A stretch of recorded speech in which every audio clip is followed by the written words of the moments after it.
Our society is absolutely designed to shut down 90% of the potential of the human creature. Why should it be the case that society is afraid of realizing human potential? And what it comes down to is special interests. That there are those who run things in society, and that there are those who are there to kind of serve them and serve their ends and serve their needs. And so what our society has created is a realm of unquestioning meat robots who will perform their daily tasks without complaining and without causing any trouble.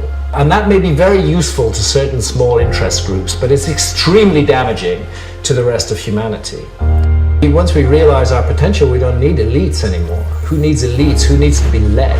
This is another revelation that comes from working with psychedelics, is we do not need leaders. They are not over us, telling us what to do. They may imagine that that's what they're doing, but they have no right to do that. And the moment we begin to wake up and start asking really profound questions about the nature of reality and about the society we live in, their power is instantly diminished. And I think that's why we've seen such vigor and real nasty unpleasantness put into this horrible, wicked thing called the war on drugs, which has been used as an excuse to enter the inner sanctum of people's lives. See, if I'm not sovereign over my own consciousness, if I can't make free choices about my own consciousness, if I can't make those free choices while doing no harm to others, then I am not free in any useful or meaningful sense. And the moment that I free myself, then I become a danger to those who run things in the world. Anybody who has been led to question the nature of things profoundly as a result of psychedelics is a danger to the status quo.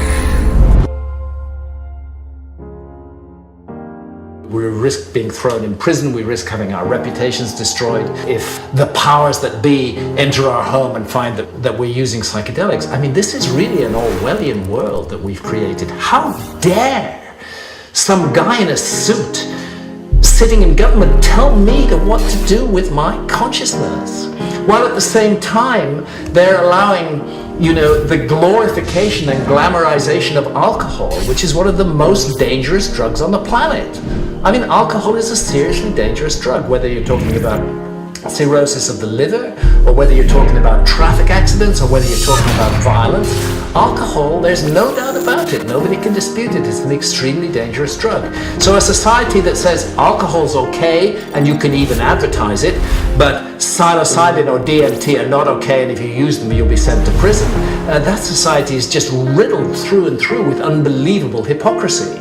And we have to bring that out. We have to show people this is the case, because what's going on here is a fundamental abuse of human rights. We must be free to make decisions over our own consciousness, always with the proviso that we do no harm to others. And any government, any state agency that attempts to limit our freedom over our own consciousness is itself an agency of darkness and control.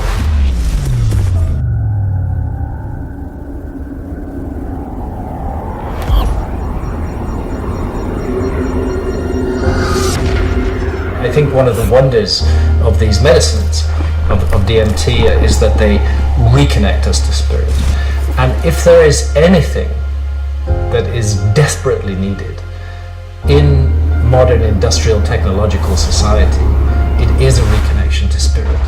That's what's missing. That absence of spirit is why there is so much pain in the world today, and why people are willing to inflict so much suffering on one another. Once we reconnect with spirit, we realize that we are an intrinsic part of the human family. What the psychedelics are showing us is that we are all members of one family of consciousness, and that they strip away all the trivial shit like the color of our skin or the country in which we are born or the legal system under which we grew up. They strip that away and they bare the soul, because my God, it is a mystery to be alive at all. To have experiences, to have our senses, to fall in love, to be engaged in the world. All of that, if you think about it, I mean, where did we come from?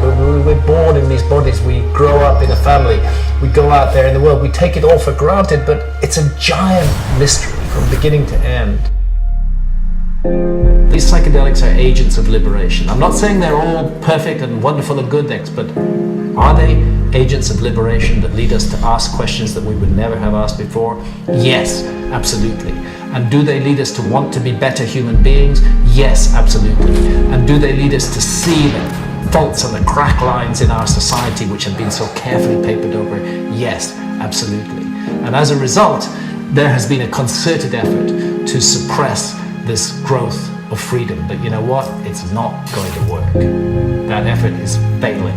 People are waking up all over the world. Not fast enough yet, not in large enough numbers, but it's happening. It's a small flame. It's growing, and it's going to continue to grow. And humanity will move forward in a positive course. I'm absolutely sure of that, and psychedelics have a great role to play in that journey.